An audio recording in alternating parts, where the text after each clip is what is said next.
What's up, ladies and gentlemen? Welcome to today's edition of Dream Firms Spotlight. My name is Tyler S. Clark, co-founder of Dream Firms, where we help you to create your dream accounting, bookkeeping, or tax firm. And to help you to do just that, we're going to go deep into the archives and we're going to look at a sacred scroll. And that sacred scroll is how I added $100,000 in 365 days to my accounting firm. So I'm going to go through what worked, what didn't work, some things to be aware of, but I also want to be clear about how I did this. I started from zero. I had nothing. I had no pre-established anything. I was literally the truest definition of a startup, but I did have an advantage. And that advantage was through my father and my mother. They worked with accountants all their life. Specifically, they taught them how to market and sell services. So I knew all of the math associated with organic client acquisition. I knew how to effectively make a sales presentation specifically for accounting services. I knew how to price accounting services. I knew how to do all of these things. So I'm going to walk through the steps that I did specifically to grow my firm. Hopefully they'll help you too. I'll also cover on the back end some of the changes that I made after the first year to add another $100,000 of more profitable work with way less legwork and way less complexity than what I had to do in the first year. So you'll get both. You'll get the old school version and you'll get the new school version. So stick around. This will be pretty good. Okay. So first things first, before you worry about lead generation, you should know what you're going to sell and how you're going to price it. And so back then, we had a very simple formula. And the package we were selling was essentially a fixed fee. It was a fixed price based on a formula related to complexity. Now, I don't really like this anymore. I've gone more towards value billing and a percentage of revenue based model. But for the sake of being historically accurate, I'll discuss with you how this particular formula works. So what you need is you need to have an understanding of how many transactions there are, because if you're primarily a bookkeeping operation, then that's your primary indicator of price, because that's your primary indicator of cost. And you obviously need to marry those two things together.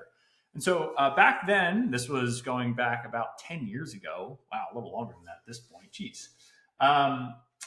We were using anywhere from $3 to $5 per transaction. So depending on your market, right, we were in a relatively affluent area. We were using $5. So it was $5 per transaction. And so for instance, if a business had 100 transactions between their credit card and between their business bank account, I would essentially be like, okay, they would be a $500 per month client.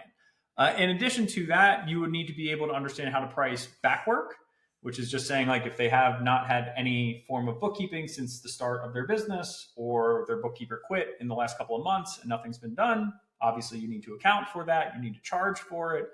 And we would just take whatever the monthly amount was. In this example, $500. If there were 5 months outstanding, it would be an additional $2,500. So it would be for the first month, $3,000, $500 for the first month of service, plus $2,500 for the last 5 months, in addition to what we would refer to as an installation of the accounting system, which was a separate fee, and it was anywhere from $300 to $500. At the time, the first year, I believe it was $300, and then I believe we migrated it to $500 in the second year. But point is you do a lot of work to get a client on board, but there's a lot of things that go into that, and we were just looking to really break even on those at the time and make sure that we got the money for the back work and make sure we secured the client on a monthly basis moving forward. That was more or less the package. Once you get people to agree to the monthly accounting service package, you basically just go, oh, and just so we're perfectly clear, and in case it wasn't clear in this one-page service agreement, and if you comment on this video, I'll send you the one-page service agreement we use.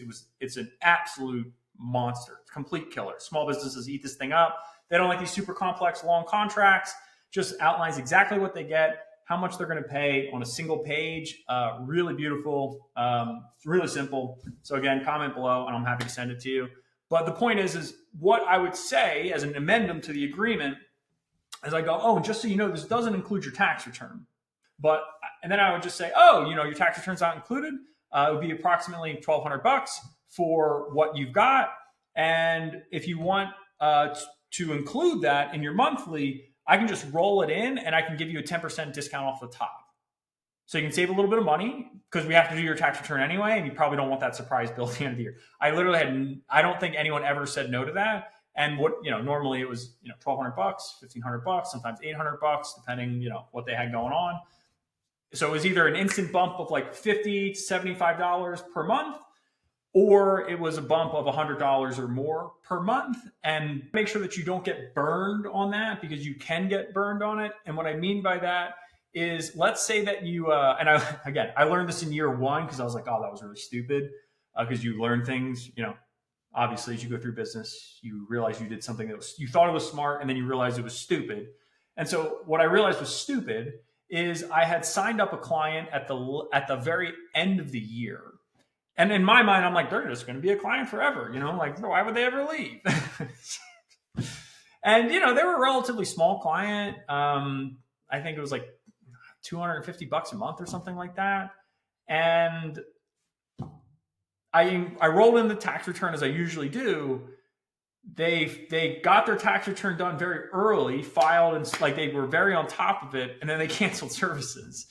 And so what happened was like the total engagement was only worth like maybe $750, but their tax return alone should have been $1,200. And I was like, oh, duh. They need to prepay for this year's tax. They have to pay for the full amount of this tax return, and then the monthly kicks into play. So in the previous example, if I had said the same thing, right? Let's say it's 11 months of back work, and it's $500 a month, just to keep the math the same from the previous example. $500 a month, 11th month of the year. So they've got, 12 months of the year. They have 11 months of back work, 11 times 500, it's $5,500 plus their $1,200 tax return. And then I would say it'd be $100 a month starting in January. So it'd be $600 a month. So again, it's like, you don't think about that until you get bit by it. So hopefully you won't get bit by it. And I saved you, a couple hundred, probably a couple thousands of dollars, depending on how many clients are signing up. So that covers, again, just like pricing from a very, broad perspective. You might be wondering, well, what about tax planning? What about advisory? I'm going to say something maybe not controversial, but you don't have to sell all of those things. You can build a really, really, really nice business just on compliance still today. And 10, 15 years ago, I wasn't thinking about that stuff at all. I just wanted as much monthly recurring revenue as I could get my hands on. And it was good, profitable work. Sales. In other words, again, part of the advantage was we knew how to price, we knew how to package. And 10, 15 years ago, and especially 30 plus years ago, when my father first started talking about this stuff, nobody was packed. Everyone was doing hourly. No one was doing packaging. And that's what allowed my grandfather to build a 7-figure firm in the 60s/70s, which would be an 8-figure firm by today's standards. He just had good sales principles, a easy to understand agreement, and a fixed package for a fixed price. That's what I mean. Again, and as far as we go into the future, a lot of the basics hold true to today. A lot of the sound business principles that worked then, they still work now. Yeah, there are updates for sure, but you should definitely think deeply about what that package looks like for you. Here's how the sales side of things works. So I attended my father's seminar, and there was a visual example in that seminar that I always loved, and I'm going to do my best to represent it like the same way. Okay. So he referred to this as the sales triangle or sales pyramid. And the way this traditional sales environment exists is you spend a little bit of time talking about the prospect, a medium amount of time presenting, and a large block of time at the base of the pyramid, the largest amount of it, right? Closing, trying to convince them to buy. And basically what my father said, and has always stuck in my mind, is you're supposed to invert that pyramid, okay? And so at the most time at the top, right, is probing. It's rapport building. It's getting to understand that person's situation. And then you have a much tighter and well dialed in presentation. And then closing is more or less just asking for the business. And if they don't say yes, try and understand what's holding them back and help them. That's it. So a lot of people struggle with, well, how do you do that right? So here's the shortest way I can explain it. When you're in the sales environment, doesn't matter what, but definitely for accounting, you should just be really well prepared for it. Like, you know what questions you need to have answers to qualify if the person should even be a client. And you should ask the questions that let you, one, partially express your value proposition, but also understand your value proposition and its application to that person's situation. You should have basically a script. You should know what you're going to ask. You start with the problem / what problems are you running into? And business owners love to talk about themselves. And so if you just ask about their business, how it's doing, that usually opens up a lot of opportunities for secondary questions. We refer to this as pulling the thread, right? Eventually, when you pull a thread enough, it unravels completely. Number one thing is, like, you've just got to know the questions to ask that lead you into a meaningful conversation. With your presentation, you give them an accurate price, you ask for the business, and after you do those things, you've given yourself a pretty darn good shot of signing up a new client. Okay, so let's talk about lead gen. So this is the old way, just to be clear. We don't necessarily recommend this now, although we do it internally at Dream Firms. You guys may have said hello to us more than once recently. And what's crazy is this strategy is making a bit of a comeback. It went away for a while, but it's coming roaring back. And plug your ears if you don't like this word, but it's called cold calling. Okay. We would buy, I'm going to walk you through the whole process. We would buy lists of small, medium-sized businesses in our geographical market, which is South Jersey, and we would call them. We would have a very specific script. We would have 2 part-time appointment setters, sometimes as many as 4, and they were just hitting the market. So back then, part-time appointment setter, you were paying them, I think it was about $10 to $15 an hour. And then they would get a bonus of anywhere from $25 to $50 per appointment that resulted in a client. And the way that it would work is that for every 4 hours of outbound dialing, you should expect 1 appointment. Okay, that was like an extremely consistent average. The best week we ever had, we had 19 appointments. So that obviously, like, that, again, that's my point. Some weeks crazy, some weeks I'd have 1 or 2. 1 to, 1 appointment for every 4 hours of dialing approximately. One of the things that has a bigger impact now, a lot of people don't pick up the phone for an unknown number, but they will pick up the phone if they see a missed call and then that number calls again. So that tends to indicate urgency. So double dialing is something that we didn't do back then, but we do now. That helps tremendously with pickup rate. The second thing that helps a lot is also using, we dial nationally. So using local based area codes. This wasn't a problem for the firm because we were calling from 856/609. Shout out to South Jersey. And so anyone who had caller ID at the time would be able to say, oh, this is an 856 number. This could be a prospect. This could be some. And so we had a very high pickup rate comparatively to today's pickup rate environment. So you want to have really good, tight scripts that guide the prospect to what you want them to do, and hopefully they would like to do as well, which is book a call. So let's talk about the new way of doing things just a little bit here, both in terms of lead gen and why the second year in my firm was so different than the first year, and how that second year really was the catalyst for a lot of the things that we talk about today inside of Dream Firms. To put it bluntly, calling your local small business market with a very generic offer is purely just like, I hope someone's in enough pain that they say yes, or we just catch someone at a good time and they're like feeling jolly today. It's not extremely compelling, just to be blunt. Like, you need thick skin, you need iron will, you got to have some cash to be able to like spend to just get that running and hope you are good enough at sales to like bring it back. But I was like, there's got to be a better way to do this. This seems crazy. About this thing called the internet, I feel like I use this thing called the internet a lot. So long story short, I basically fell into my first ever sales funnel. Like, I literally fell into it. I was like enamored by it. I was like, what is this? Like, what is this experience? Like, this is so fascinating and it's so good. It was my first real experience with Russell Brunson. And I was like, how did you do this to me? Like, how did the clicking of getting the thing that you want from me? Like, it was just a masterclass in psychology and online selling.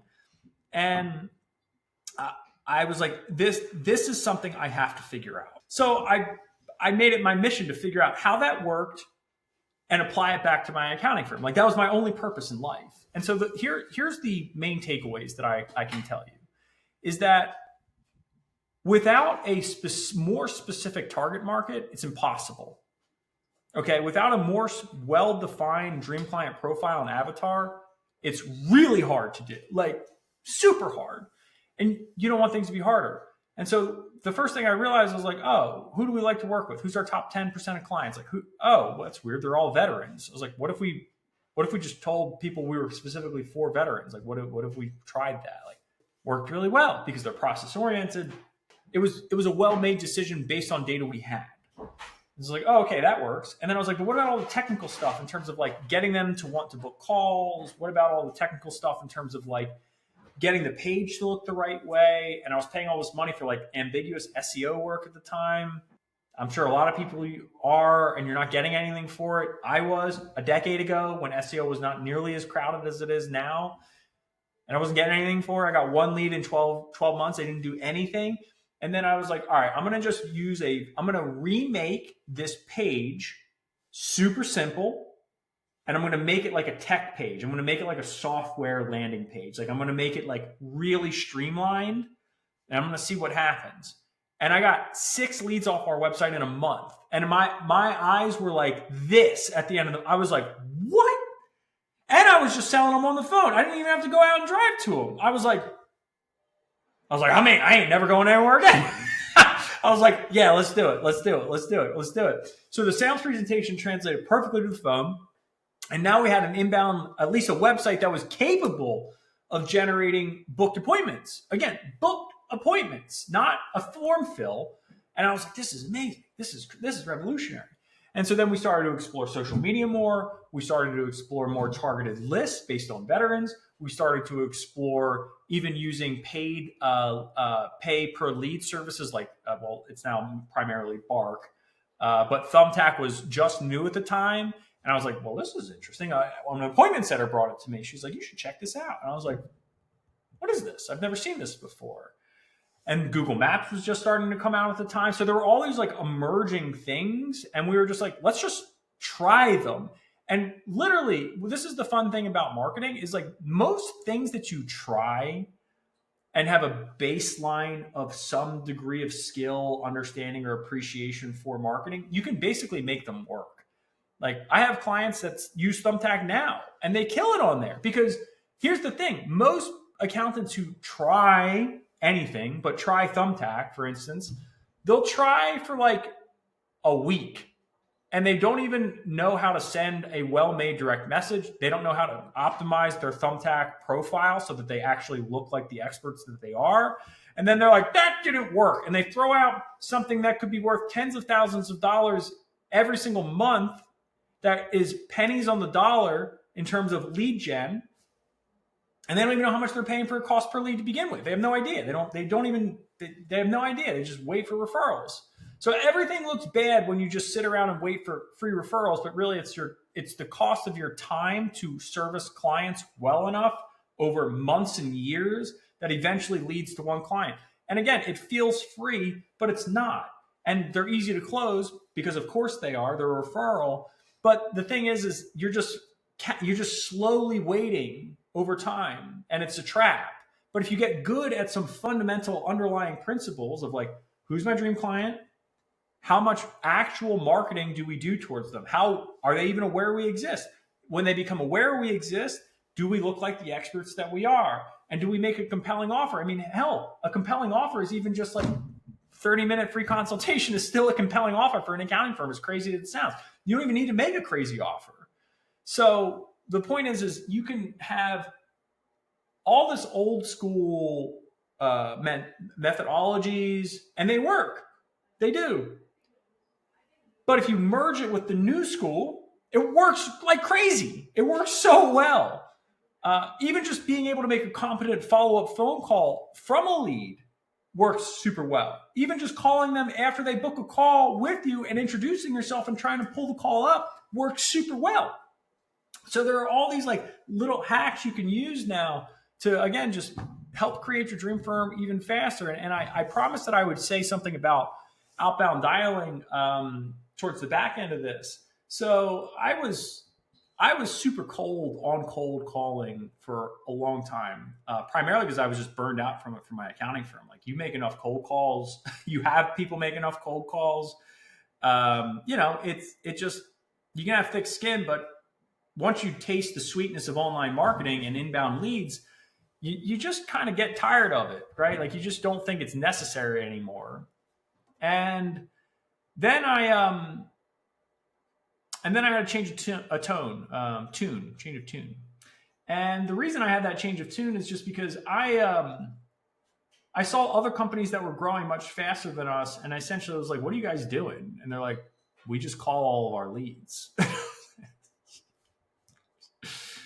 It's like, oh, I wonder if we should do that. And so what's funny about that is now more than, I think it's 75% of all of our appointments come from outbound calls. I'm going to say that again. The majority of all of our appointments come from outbound phone calls. Now, they're outbound phone calls to people who know us. But again, that's because we've done so much work on letting the market know who we are that they're excited to hear from us. Like they view it oftentimes as a service. They appreciate it. It's still hard to get them on the phone, 4% pickup rate. But what's crazy is that even at a 4% pickup rate on, anywhere from 100 to 200-ish dials per day, half of them are agreeing to appointments.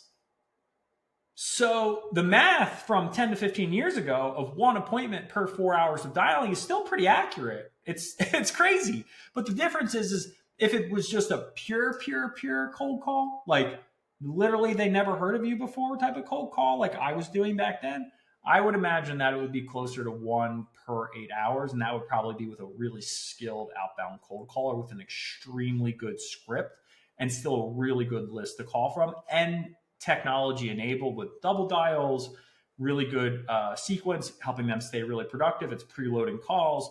There's all sorts of outbound tech now. It's pretty cool. But anyway, I digress. I just wanted to make sure I rounded out that point because I sounded like I was super cold on it.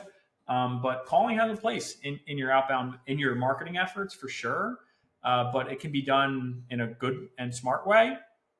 And that's usually by, again, just leveraging the lessons I learned in year 2 and using those and not forgetting the lessons that I learned in year 1 and merging them to create something that is truly fantastic. So anyway, that's fundamentally how I did it. Hope this was helpful. And if you thought this was useful, let me know in the comment section down below. Remember that only you can create your dream firm. We're here to help you every single step of the way. And if you want help creating your dream firm, there will be a link down below this video that will allow you to explore our Create Your Dream Firm program. Have a wonderful rest of your day, and thanks for checking this out.